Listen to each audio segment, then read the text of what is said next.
కానీ ఫోన్ చూస్తుంటే ఫోన్‌లో ఒక మెసేజ్ వచ్చింది మా కాలేజ్ నుంచి. రేపటి నుంచి ఎగ్జామ్స్ ఉన్నాయి. హాల్ టికెట్ లింక్ పంపించాం డౌన్‌లోడ్ చేసుకోండి అని చెప్పి, దెబ్బకి పుస్తకాలు ఏడేడున్నాయని ఎతుక్కొని సంచిని బయటకు తీసిన.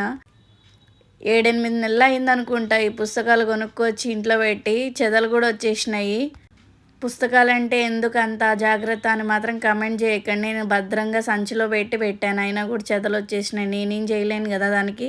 ఇంక ఈ వారం అంతా బ్యాక్ టు బ్యాక్ ఎగ్జామ్సే ఉన్నాయి. నెత్తినున్న 4 గంటలు కూడా ఊడిపోతాయి స్ట్రెస్‌కి. ఇంకా వాళ్ళు పంపించిన లింక్ ఓపెన్ చేసి అడ్మిషన్ నంబర్ కొట్టి, ఇంకా నాకు ఫస్ట్ సబ్జెక్ట్ ఏముంది అని టైమ్ టేబుల్ చూసుకున్నాను. నాలాగా ముందు రోజు రాత్రే చదివే బ్యాచ్ ఎవరైనా ఉన్నారా? కామెంట్ చేయండి. చదవడానికి అస్సలు టైం లేదు నాకు. మొత్తం బిజీ షెడ్యూల్ ఉన్నింది. అయినా చదవాలని టైం ఉన్నా కూడా నాకు చదవని ముందు రోజు రాత్రి చదివితేనే ఆ ఎగ్జామ్ పర్ఫెక్ట్‌గా రాయగలుగుతాను. ఆల్రెడీ ప్రాక్టికల్ క్లాసెస్‌కెళ్ళాం. ప్రాక్టికల్ ఎగ్జామ్స్ అయినాయి. అన్నీ అయ్యాయి కాబట్టి జస్ట్ ఒక్కసారి చెక్ చేసుకొని వెళ్ళిపోతే చాలనుకోని ఇంక లైట్ తీసుకున్నా.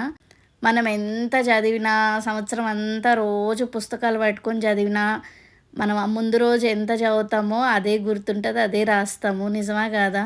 ఇంగ పుస్తకాలు పక్కకు పెట్టేసి చెనిక్కాయలు ఉడకబెట్టాను. అందుకని చెప్పి చెనిక్కాయలు తినేసేసి ఇంక చదువుదామని అనుకున్నా.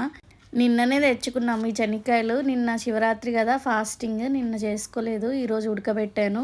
మా ఇంట్లో వాళ్ళకైతే చెనిక్కాయలంటే చిన్న ఆనందం కాదు అవి చూస్తే. ఎంతో ఇష్టంగా తింటారు. ఇంకా అందరికి ఇచ్చేసి నేను కూడా ప్లేట్‌లో పెట్టుకొని తినేస్తున్నాను. ఒల్చుకొని తినడం కన్నా ఇలా కొరుక్కొని తినడమే అలవాటు నాకు చిన్నప్పటి నుంచి. చెప్పేదేంది, మనం పెరుగుతున్నాం గానీ పిల్ల చేష్టలు మాత్రం అస్సలు తగ్గట్లేదు. అసలేందో గానీ ఇంక చూస్తుండగానే టైం 5 అయిపోతా ఉంది.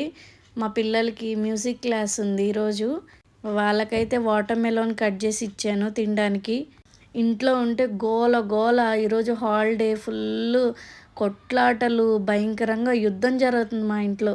మొదలే మనం పుస్తకం ఎత్తుకోవడం అంతంత మాత్రం. ఇంకా వీళ్ళు ఈ అరుపులకి నాకు అస్సలు చదవడానికి ఇంట్రెస్ట్ రావట్లేదు. వాళ్ళని క్లాస్‌కి పంపించేసి నేనైతే చాయ్ పెట్టుకొని తాగేసి చదువుకుందామని డిసైడ్ అయినా. కరెక్ట్‌గా బుక్ తీసుకొని ఒక గంట సేపు అయితే కాన్సంట్రేషన్‌తో చదువుతాను. తర్వాత చదవాలన్నా కూడా నాకు ఇంట్రెస్ట్ ఉండదు. అదేందో ఫోన్ ఎంతసేపు చూసినా చూడాలనిపిస్తది గానీ, బుక్‌ని గంట సేపు కూడా చూడలేకపోతున్నాం ప్రశాంతంగా. నిద్రొచ్చేస్తుంది. చదివించాలిలే ఎంతసేపు చదువుతాం అని చెప్పి బుక్ ఆడ పడేసొచ్చినాను. ఈడ ఇంక చూడంగానే ఇన్ని బట్టలున్నాయి నా కోసం ఎదురు చూస్తూ ఉన్నాయి. మా పరిస్థితి ఏంది అని చెప్పి. ఇవన్నీ మడత పెట్టేసి, వంట చేసి ఇంకేంది నేను చదివేది? ఈ పనులు చేయని సరిపోయాయి. ఇంకెప్పుడు చదువుకోవాలా?